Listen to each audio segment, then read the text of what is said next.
pagi para pendengar MDB Radio dimanapun Anda berada tentunya.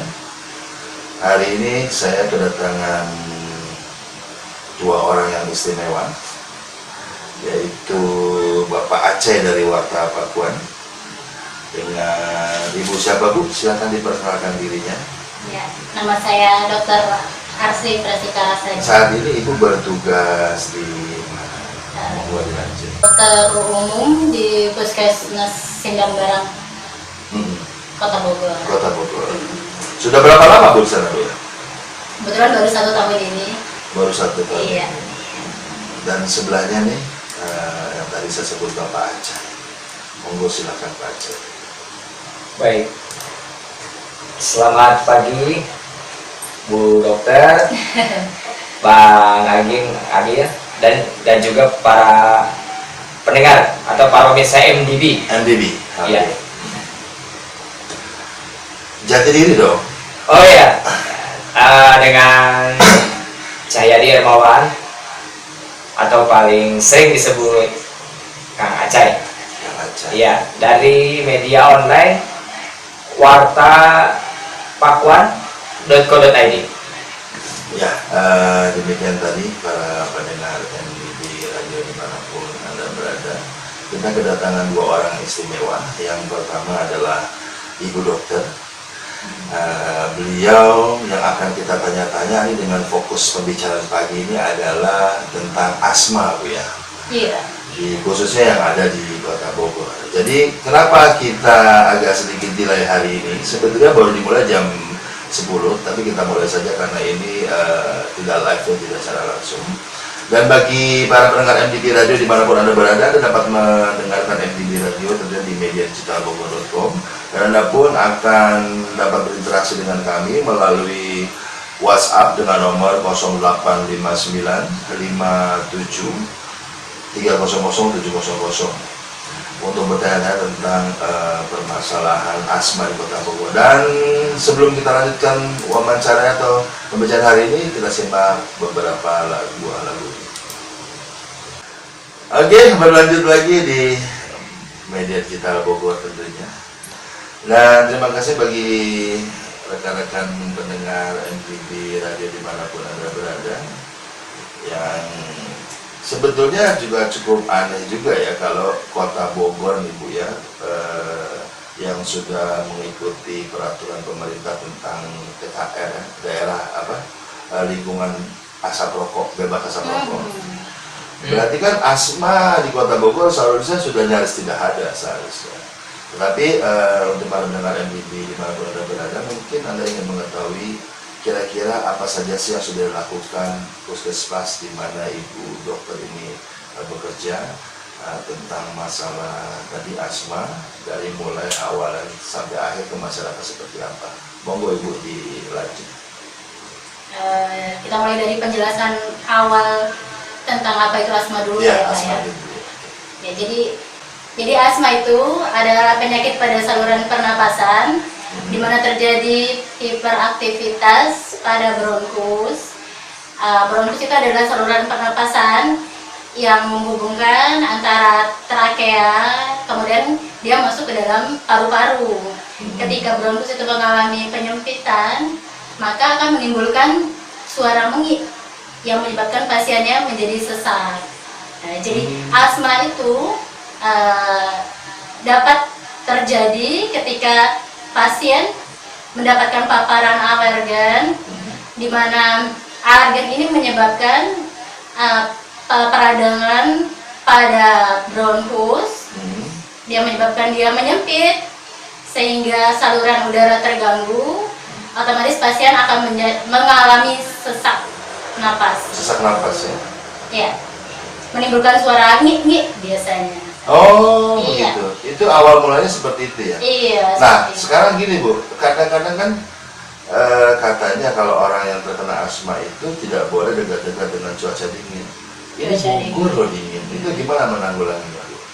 Iya, benar sekali. Jadi salah satu pencetus atau pemicu asma itu adalah udara dingin, di mana seringkali pasien mengeluh serangannya itu pada malam hari ataupun dini hari. Bagaimana cara menghindarinya? Tentu harus menggunakan seperti kaos kaki ataupun selimut pada saat udara dingin. Seperti itu. Seperti itu ya. Nah, untuk Aceh kira-kira ada pertanyaan untuk Ibu Dokter nih mengenai Ya, asma. baik. Barangkali saya dari sisi media ingin menanyakan kepada Ibu Dokter, ada anggapan ya atau mitos bahwa untuk asma itu penyakit yang menyerang asma bisa sembuh kalau latihan renang. Oh, Itu gitu. bagaimana ini kan antara alergi dengan Berenang. renang, maka bisa dijelaskan Pak? Oke, sebelumnya saya luruskan dari pemahamannya ya. Jadi asma itu adalah penyakit alergi. Nah, penyakit alergi itu adalah penyakit yang dicetuskan awalnya dari ada faktor genetik dan ada faktor lingkungannya. Jadi seseorang yang kena asma itu karena dia terpapar oleh bahan alergen. Apabila dikatakan bahwa penyakit ini bisa disembuhkan, itu mungkin salah bahasa. Jadi asma itu bukan disembuhkan, tapi terkontrol atau terkendali. Karena bakatnya adalah alergi. Jadi bukan kayak penyakit kita demam, minum obat, terus sembuh. Oke, Jadi iya. tuntas ya. Tapi asma itu karena dia merupakan penyakit yang bersifat alergi. Nah, alergi itu yang bisa adalah dikendalikan, bukan disembuhkan jadi sifatnya. Jadi mengurangi Nah, terjadi alergi, maka asmanya pun akan berkurang. iya gitu. Yang penting dia jangan terkena faktor pencetusnya. Jadi seseorang kan punya alergi yang berbeda-beda. Bisa dia asmanya karena dicetuskan karena udara dingin atau karena makanan tertentu. Terus kalau apa kita Atau karena makanan tertentu, ini malah yang penting dia menghindari paparan itu. Jadi selama dia tidak terkena paparan itu, mudah-mudahan asmanya tidak tercetus. Oh gitu ya. Iya. Kalau berkaitan sama latihan tadi, latihan itu juga harus hati-hati. Jadi kalau misalnya asmanya sudah terkontrol, sudah terkendali, maka boleh dilakukan latihan fisik seperti asma itu seperti renang tadi. Cuman itu bersifat dia kan melatih paru-parunya saja seperti itu. Dan dia harus hanya ingat seperti juga, itu jadinya ya? ya dia melakukan renang itu juga harus dalam kondisi asmanya terkontrol. Nanti bisa saja ada asma yang dicetuskan karena aktivitas, namanya exercise induced asma. Karena aktivitasnya terlalu berat, justru bukannya malah bakal sembuh dengan latihan renangnya, maka bisa jadi pasien akan dicetuskan sakit asmanya. Jadi hati-hati juga. Ya. Jadi garis besarnya adalah sebetulnya yang harus ditanggulangi adalah alergi itu sendiri. Iya, Jadi kontrol ya, Pak. paparan terhadap bahan alergen. Oke, para pendengar MDB dimanapun Anda berada, kita akan lanjutkan kembali wawancaranya dengan Ibu Dokter dan Saudara Aceh dari Warta Papan dan Turadi setelah lagu-lagu berikut. Oke, selamat siang kepada pendengar MDB Radio dimanapun Anda berada. Hari ini kita kembali bersama dengan Ibu Dokter yang cantik. Membahas khusus tentang asma. Di MDB Radio sekarang ini ada saya Kurniawan lagi dan Saudara Aceh dari Warta Pakuan.id juga dengan Ibu Dokter. Melanjuti tadi nih Bu tentang asma yang sebetulnya asma itu tidak bisa sembuh karena tergantung daripada alergi. Iya. Nah, kira-kira nih apa yang ibu-ibu harus lakukan khususnya jika melihat atau mengetahui anaknya tadi yang sebelum kita live itu nafasnya atau gimana melihatnya itu seperti apa Bu sebagai apa yang harus dilakukan oleh seorang ibu? Iya, terima kasih. Jadi yang harus ibu lakukan, dia melihat anaknya nih tiba-tiba dia nafasnya menjadi lebih cepat gitu ya, dia tidak mau berbaring seperti itu. Terus dia bisa menggunakan nafas untuk bantu nafas, misalnya hidungnya jadi cuping gitu ya. Kemudian mengap-ngap gitu ya. Nah, itu harus secepatnya dibawa ke IGD atau ke fasilitas kesehatan lainnya. Karena kalau misalnya dibiarkan dia kan berkembang menjadi asma yang derajat berat. Kalau misalnya serangannya masih yang tidak mau berbaring kan paling tidak derajat asmanya serangannya Selalu sedang. Jadi harus cepat-cepat dibawa ke fasilitas kesehatan biar dilakukan penanganan nebulisasi di kayak di uap di asap itu yang sudah dimasukin obat untuk melebarkan saluran pernapasannya ke bronkus tadi. Tapi sebetulnya jika gini Bu, ada kan orang bilang bahwa itu tergantung keturunan ya. Iya benar. Nah, keturunannya itu nih Bu, keturunannya itu ada fasenya nggak Bu? Misalnya nih saya kena asma, terus anak saya ada kemungkinan di anak yang keberapa? Oh gitu. Iya. Jadi asma itu memang disebabkan oleh dua faktor ya. Yang pertama faktor genetik dan yang kedua faktor lingkungan. Yang penelitian menyatakan bahwa sekitar 25%-an itu kalau misalnya salah satu orang tuanya mengidap asma, anaknya akan asma. Tapi untuk anak yang keberapa itu bukan kayak yang ini ya, misalnya penyakit yang dia diturunkan melalui autosomal. Autosomal itu kromosom tubuh ataupun kromosom seks, bukan seperti itu, tapi dia ada bawaan genetik gitu. Nah, dimana kalau misalnya salah satu orang tuanya asma, kemungkinan 25% anaknya akan kena asma gitu. Anak yang keberapa itu tidak bisa dipastikan gitu ya. Namanya itu faktor genetik aja, bukan dia gen yang dibawakan melalui diturunkan melalui autosomal ataupun gen kromosom tubuh ataupun kromosom seksual gitu ya. Nah, kalau misalnya dua orang, misalnya bapak ibunya kena asma, mungkin kemungkinan 50% anaknya akan menderita asma juga. Cuman kan masih ada 50% lagi yang akan sehat gitu ya, atau 75% lagi yang akan sehat. Dan dia juga dipicu oleh namanya faktor yang dulu, faktor lingkungan. Kalau misalnya ada genetiknya 25% yang misalnya orang tuanya ini ada asma, tapi kalau misalnya lingkungannya bagus, misalnya kebersihan rumahnya bagus gitu ya, kemudian pada saat hamil ibunya juga menghindari bahan-bahan hipoalergik, namanya makan konsumsi yang hipoalergik yang tidak mencetuskan asma, itu ya bisa saja mungkin tidak tercetus di anaknya atau tidak diturunkan ke anaknya. Masih ada kemungkinan itu gitu ya. Nah, Aceh sendiri gimana? Ya, ini menarik sekali masalah asma ini. Jadi tadi dalam paparannya juga Bu Dokter bilang bahwa asma ini jangan dibiarkan. Iya, karena ini bisa mengancam juga. Bisa mengancam juga. Mungkin ada sedikit menurut ke belakang, kira-kira yang paling kasat mata atau yang paling bisa ada tanda apa nih Bu? Kira-kira ini anak kita atau keluarga kita ini kena asma, kira-kira indikasinya apa nih? Yang paling simpel, yang paling kelihatan, yang dan terus harus bagaimana barangkali? Iya. Yang pertama, satu, untuk keluarga yang sudah mempunyai riwayat asma, misalnya orang tuanya atau kakek neneknya atau buyut-buyutnya dulu punya riwayat asma, itu otomatis di anak itu bisa mewarisin gen untuk asma gitu ya. Kemudian kalau misalnya nanti anaknya tiba-tiba muncul gejala batuk-batuk gitu ya, batuk-batuk terus misalnya pas dia kena debu, kena dingin, kok batuk-batuk itu ya, kemudian napasnya jadi cepat, kemudian dia susah tidur, malam nggak mau tidur, itu harus waspada. Bisa jadi anaknya kena serangan asma pada saat itu, dan itu harus dilakukan pemeriksaan oleh dokter apakah dia beneran asma atau enggak, atau dia cuma penyakit infeksi pernapasan yang biasa juga bisa ya. Jadi harus pemeriksaan dokter juga untuk menentukan dia asma atau enggak.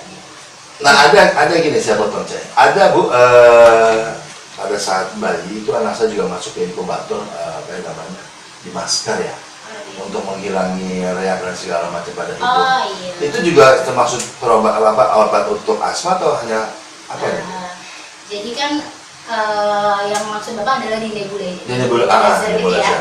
Iya. Pada anak kecil, anak bayi itu kan mereka memang pada saat terkena infeksi pernapasan, dia kan di dalam saluran pernapasan itu kan mengeluarkan sekresi ya, namanya lendir. Nah, itu menyebabkan anak kecil kan belum bisa batuk sehingga napasnya susah untuk keluar. Nah, nebulisasi pada bayi itu biasanya sih karena dia reaknya itu, dahaknya itu yang menutup saluran pernapasan, itu untuk melegahkannya di situ. Tapi kalau misalnya yang namanya asma itu beda, dia obat yang dimasukkannya adalah obat untuk pelebaran saluran pernapasannya atau bronkusnya itu, dan itu ditandai dengan suara napasnya yang dulu, berisik dulu. Kalau untuk nebulisasi biasa bisa juga kan untuk mencari dahak aja. Pada bayi kan biasanya jarak yang namanya asma.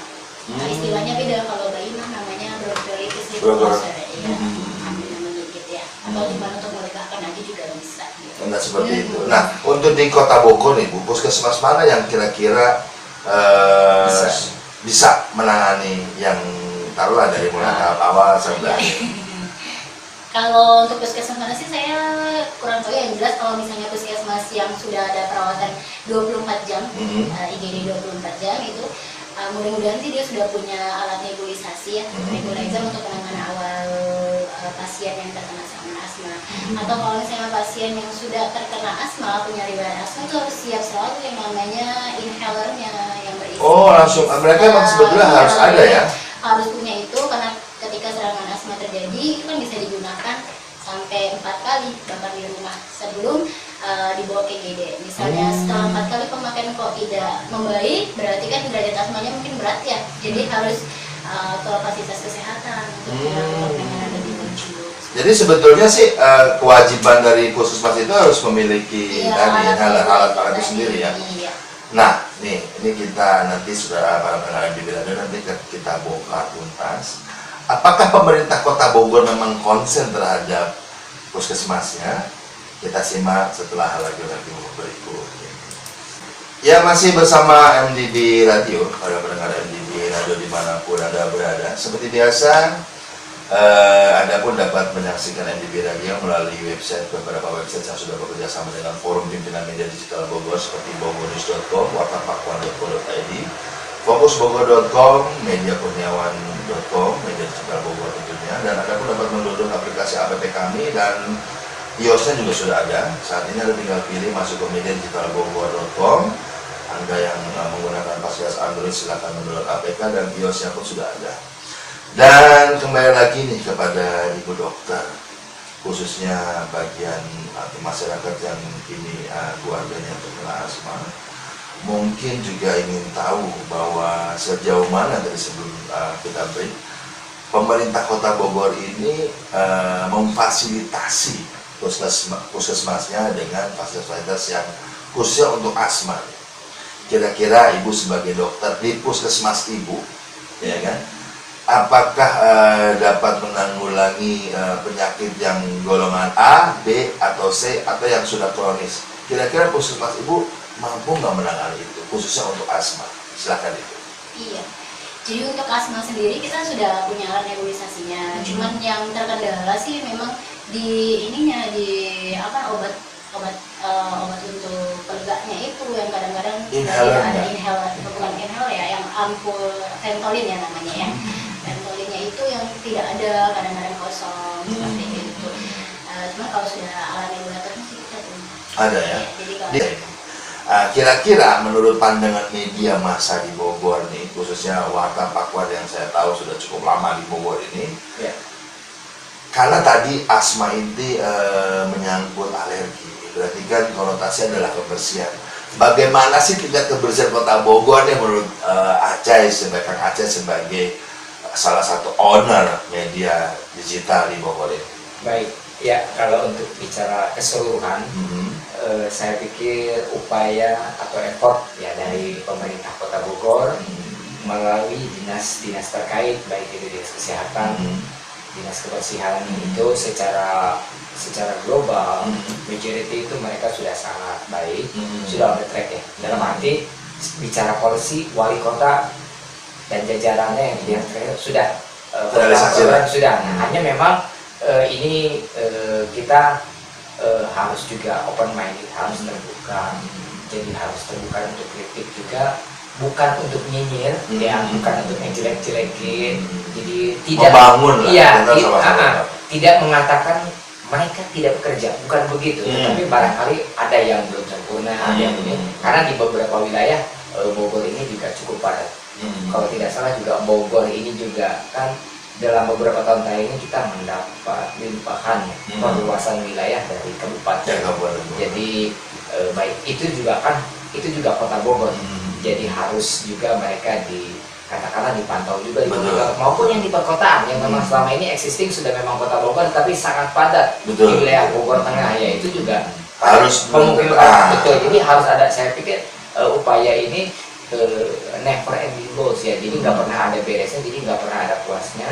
Harus selalu dinas-dinas terkait itu secara reguler itu melakukan katakanlah kontrol ya. Mungkin ada puskesmas membantu juga, ada kader-kader kan, ada posyandu. Jadi saya yakin di puskesmas sudah ada koordinasi dengan kader ya, kader posyandu. Jadi dengan adanya sebulan sekali itu ada timbang balita, pemeriksaan berat badan, itu saya yakin sih bisa juga. Kok kalau sampai katakanlah satu anak nih bulan depannya ditimbang kok indikator nggak naik atau malah turun, nah mungkin itu tidak hanya asmanya aja Bang Agil ya, tapi juga bisa yang lain. Tapi karena kita bicara ini hari konteksnya asma, barangkali juga paling tidak itu bisa menjadi awal dari posyandu.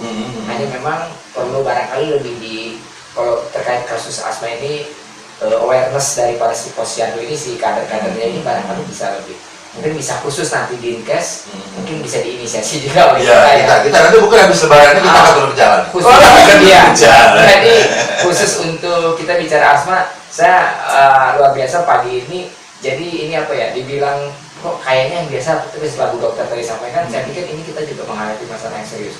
Jadi kita selama ini lebih fokus ke TB yang dan ini jadi seolah-olah orang asma kalau orang sini punten, orang Bogor bilangnya bengek,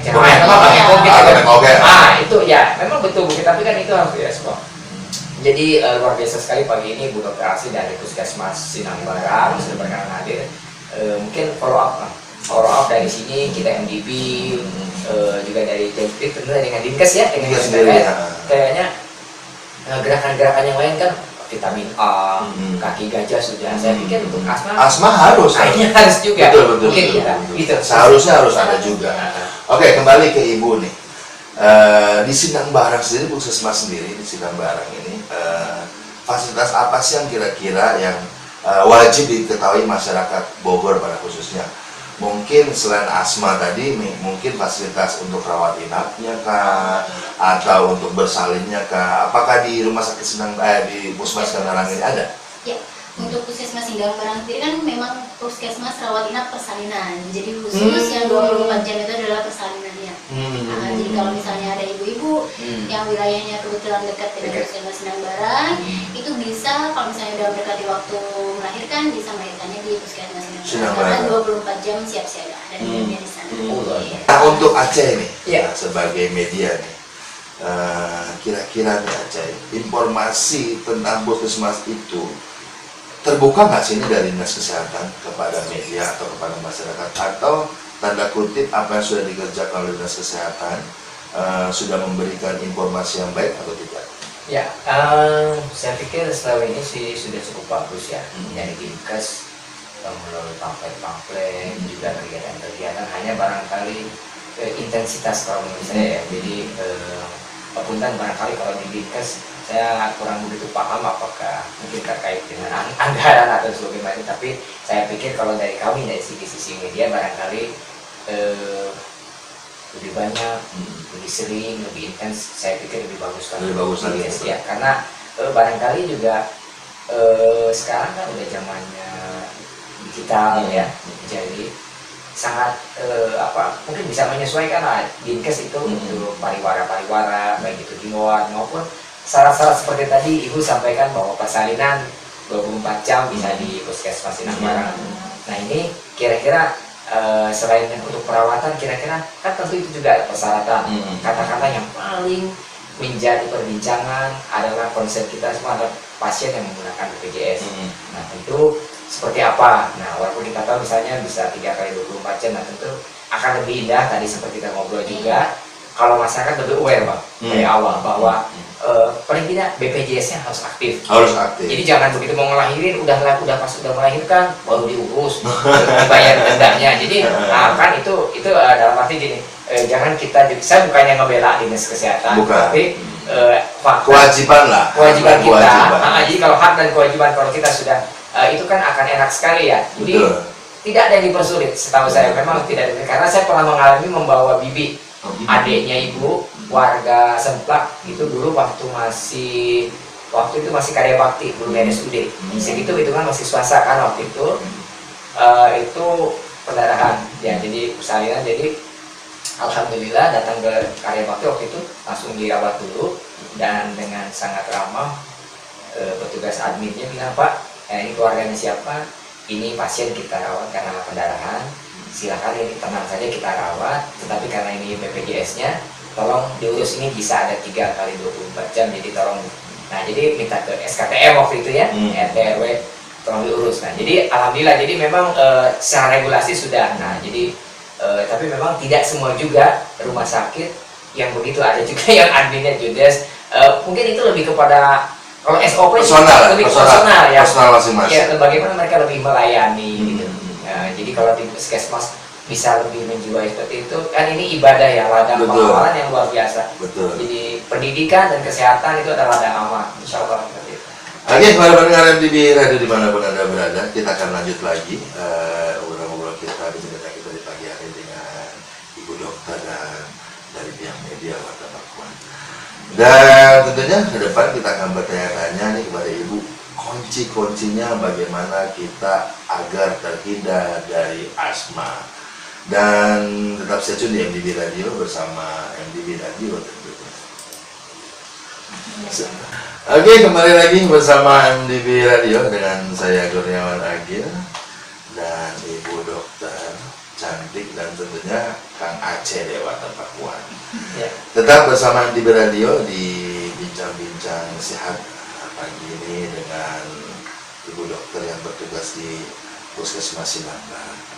Oke, para pendengar MDB Radio, seperti yang tadi di sesi sebelumnya saya mengatakan bahwa kita akan tanya nih kunci-kuncinya bagaimana supaya kita terhindar dari asma, khususnya tadi karena asma kunci adalah kebersihan tuh ya, dari alergi. Nah, tapi kan pasti ada kunci atau strategi bagaimana agar keluarga kita tidak terhindar dari asma atau mengurangi gejala asma. Monggo silakan itu. Oke, jadi bagaimana cara kita menghindari asma? Yang pertama karena dia sifatnya adalah alergi, saat pasien itu terpapar zat alergennya maka akan terpicu asmanya. Jadi yang harus dikontrol adalah jangan sampai terkena zat pemicunya. Misalnya dia bisa dari udara dingin, asap rokok, debu, atau enggak tungau itu kayak kutu di kasur, di karpet itu ya. Kemudian kecoa, itu zat alergen semua. Dari makanan juga bisa, makanan yang mengandung pemanis, pewarna, buatan, pengawet, itu juga memicu asma. Itu juga memicu Bisa juga. memicu asma juga. Jadi harus hati-hati kalau misalnya anaknya udah atau seseorang itu sudah pernah kena asma karena makanan tertentu, waspada, harus dihindari. Karena bisa saja nanti tiba-tiba serangan asma lagi di mana kan bahaya juga. Lagi di luar usia. Nah, untuk tadi menanggulanginya Bu, misalnya si anak nih tiba-tiba atau ada seseorang itu terkena asma yang sangat mengkhawatirkan, apa yang harus kita lakukan di langkah awalnya Bu? Langkah awal kalau untuk pas orang awam ya, kalau tidak ada alat bantu pernapasan misalnya kayak oksigen atau inhalers yang si orang itu punya, akan segera bawa ke fasilitas kesehatan yang mempunyai nebulizer tadi. Kalau tidak, ya harus segera dilakukan nebulisasi. Itu yang terpenting. Iya. Nah, terus setelah itu Bu? Setelah itu ya nanti akan dinilai lebih lanjut apakah dia akan perbaikan setelah nebulisasi atau butuh penanganan, misalnya ternyata asmanya masih dinilai responnya tidak maksimal, tidak membaik maksimal, maka mungkin akan dilakukan perawatan di rawat inap di rumah sakit seperti itu. Tadi Ibu di awal menyatakan bahwa untuk penyakit asma itu sama juga tergolong penyakit yang tidak mudah disembuhkan. Iya. Nah, tadi alergi Bu. Nah, ini pada saat si ibu sedang hamil nih, untuk merawat anaknya, tadi ada genetik Bu ya. Iya. Nah, untuk tadi supaya tidak terkena genetik atau kekhawatiran bahwa anak nanti kena asma atau tidak, kira-kira apa yang harus dilakukan si ibu pada saat dia hamil? Ya, kalau memang ibunya mengidap asma juga, yang jelas dia harus kontrol rutin ya ke dokter kandungan. Kemudian kalau memang derajat asmanya lumayan sering kambuh nih, sering kambuh gitu, maka dia harus menggunakan obat yang namanya kontrol gitu, kontrol untuk mengontrol asmanya. Karena bisa saja kalau misalnya dibiarkan, ini akan memicu yang namanya persalinan prematur atau berat badan bayi lahirnya rendah. Bahaya sekali. Jadi kalau memang dia sudah punya bakat itu, maka pertama memang dia harus menghindari faktor pencetus. Misalnya makanan-makanan yang dia alergi itu harus dihindari. Jangan sampai dia nanti pas hamil kena paparan itu, maka bangkit asmanya kan jadi berbahaya ya. Kemudian dia harus kontrol juga ke rumah sakit ya. Itu yang harus dilakukan. Oke, untuk Kang Aceh nih, Ya. kira-kira nih tentang tadi khususnya di Kota Bogor. Berarti kan sebetulnya puskesmas manapun atau masyarakat manapun tidak harus ke Sindang Barang, tidak harus ke puskesmas Sempur misalnya. Itu menurut Kang Aceh apa yang perlu diperbaiki untuk pihak Dinkes nih? Baik, ini sekedar masukan tadi karena menangkap dari pemaparan Bu Dokter untuk situasi yang urgent sifatnya ya, sifatnya darurat kan itu mungkin kalau di UGD ada triase kuning, merah, hijaunya itu. Nah, kalau untuk asma tadi intinya ke tempat yang memang ada nebulizer. Nah ini kita juga belum tahu nih, ya, baru ini hari tahu harus ada seperti itu. Nah, Bogor sendiri 6 kecamatan ya, di ujung barat di katakanlah di Balumbang Jaya, kemudian selatan itu ada Kertamaya, ada Pamayanan. Nah ini tentu kan puskesmas juga mungkin sudah ada. Nah ini apakah sudah ada? Ya mudah-mudahan sih sudah. Barangkali tentu kita bisa dorong ke Dinkes untuk menanyakan kira-kira nih khusus bicara Dinkes berarti kaitannya minimal puskesmas. Apakah sudah semua ada? Nah kalau sudah semua ada kan istilahnya tercover ya, Bogor yang di dekat di selatan ya bisa ke puskesmas Empang, atau yang di mana belokan Balikambang itu ya puskesmas Bogor Selatan. Nah, jadi seperti itu. Nah, kemudian untuk swasta barangkali juga Dinkes kan sebagai regulator juga bisa mendorong kepada rumah sakit swasta yang belum ada, mungkin ada, paling tidak ada semacam ikon lambang bahwa ya ini juga untuk yang asma apa seperti itu kan, jadi bisa gitu. Jadi ini kan saya pikir kewajiban pemerintah juga untuk supaya menginformasikan. Kita bukan meminta warga untuk sakit, tapi ketika terjadi darurat seperti yang disampaikan, ada di mana orang sudah bisa tahu. Mungkin Bang Agi bisa bantu juga dari segi IT-nya. Ketika orang akan searching kan sekarang sudah zaman gadget nih. Darurat rumah sakit yang penanganan asma atau puskesmas. Nah itu mungkin kita bisa bikin, kita bisa bicarakan dengan Dinkes supaya ini asma nih jangan dipandang sepele. Sepele ya, karena ini tidak ada penyembuhnya Bu ya, tidak bisa sembuh ya. Tapi kan kalau kondisi urgent darurat gitu kan, kecepatan tindakan yang pakai ini apa? Ini tadi atau apa? Beda seperti itu. Dan mungkin ada pesan nanti minta dari Ibu Dokter. Kadang-kadang kita kalau anak-anak nih kan suka bercanda. Betul. Kalau temannya yang suka pakai itu alatnya suka disembunyiin. Bisa menular kah atau gimana? Apa yang bisa menanggulangi selain alat itu ya? Alat itu kan penyambung nyawa dia. Jadi harus ditekankan kepada anak-anak bahwa itu bukan mainan. Itu temannya itu bergantung pada alat itu juga. Jadi jangan sampai disembunyikan atau mungkin ini hal sepele tapi sangat luar biasa. Di sekolah ada beberapa yang suka bawa juga, kita perhatikan. Nanti itu perlu juga kita campaign bahwa sampai sedetail itu harus kita announce sebetulnya. Betul. Kayaknya begitu Bang. Betul. Oke Ibu, kembali ke Ibu. Nah untuk di Kota Bogor sendiri alat itu mudah dicari atau tidak Bu? Kalau untuk yang nebulizer ya, kalau untuk nebulizer sih di rumah sakit itu pasti udah ada. Di rumah sakit pasti udah ada. Di rumah sakit pasti udah ada. Jadi kalau misalnya ada serangan asma, langsung bawa ke IGD. Itu pasti harusnya sudah ada ya. Karena kan kalau rumah sakit itu minimal pelayanan IGD-nya itu udah standar harus ada. Tapi kalau di puskesmas memang beberapa mungkin yang ada regulernya.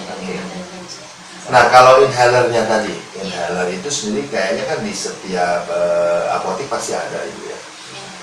Itu ada spesifikasinya khusus atau misalnya tadi penyakit asma yang tingkat A misalnya yang masih standar yang jenisnya ini atau B itu ada tidak Bu? Iya. Kalau untuk penanganan asma jadi dia ada dua ya pengobatannya. Yang pertama itu bersifat reliever. Reliever itu pelega. Pelega itu adalah yang di bawah-bawah itu yang singkatan baca tadi ya.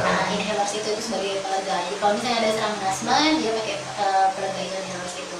Nah yang kedua itu adalah controller. Kontrol itu kalau misalnya pasiennya asma yang sudah derajatnya sering kambuh gitu ya, maka dia perlu controller namanya. Controller itu sendiri ya. Diresepin sama dokter dan itu tergantung derajat asmanya.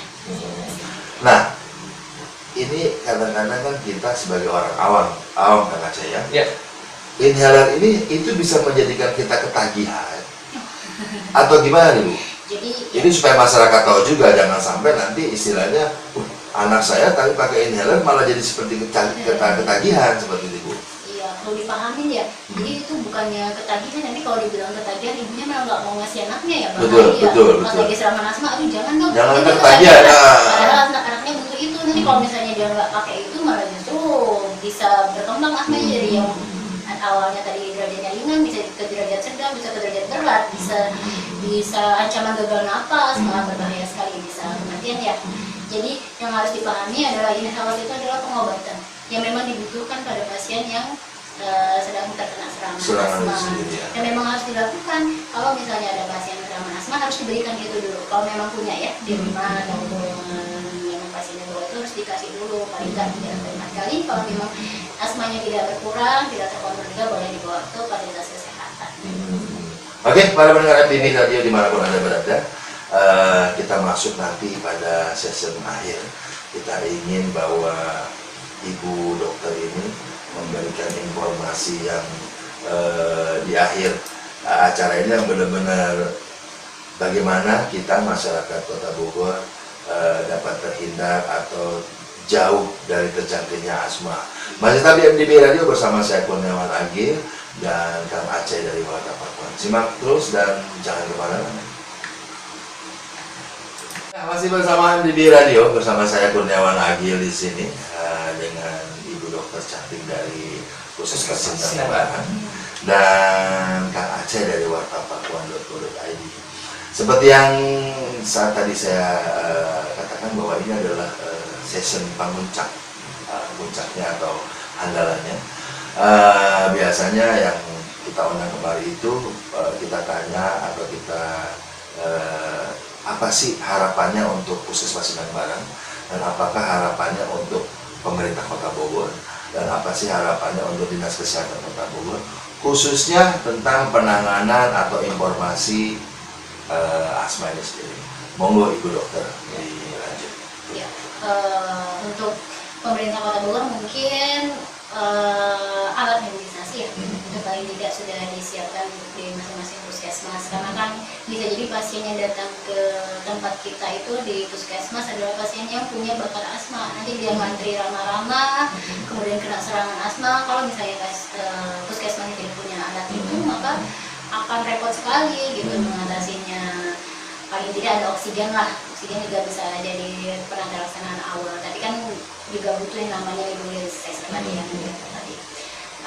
Kemudian untuk di puskesmas sendiri ya sebenarnya sudah cukup baik ya, yang di puskesmas Sindang Barat sih sudah ada alatnya. Kemudian mungkin persediaan obat aja mungkin terbatas ya, karena obat itu juga kapan tersedianya kita juga kadang kan habis tiba-tiba gitu ya, itu aja sih. Enggak, kita kadang-kadang suka nggak tahu ya. Iya nggak tahu, tiba-tiba apa ya. kosong persediaannya gitu. Tapi paling tidak kan ada oksigen dulu, nanti bisa kita tetap lanjut. Nah, untuk Kang Aceh nih, Ya. kira-kira harapannya untuk pemerintah Kota Bogor khususnya asma ini. Baik, terima kasih Pak khusus untuk terkait Hari Asma. Asma ini sendiri, saya pikir kalau untuk Dinkes barangkali dan seluruh jajarannya itu SOP-nya sudah sangat bagus ya. Hanya barangkali dalam prakteknya saya memohon sebagai warga Bogor ya, juga sebagai dari insan media barangkali berharap bisa lebih ketika dalam melayani itu dengan hati. Jadi benar-benar apa? Pelayanan lah. Jadi karena kalau bicara SOP alat semua sudah lengkap. Jadi tinggal dalam melayaninya itu, kalau semuanya ini pasti akan dengan hatinya benar-benar pelayanannya itu luar biasa. Paling itu aja. Karena kalau bicara alat, saya yakin sudah dianggarkan, sudah disediakan. Nggak mungkin nggak lah kelihatannya.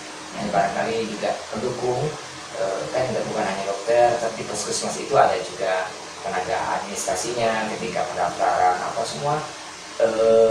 Dilayani lah masyarakat itu dengan baik sesuai antrian.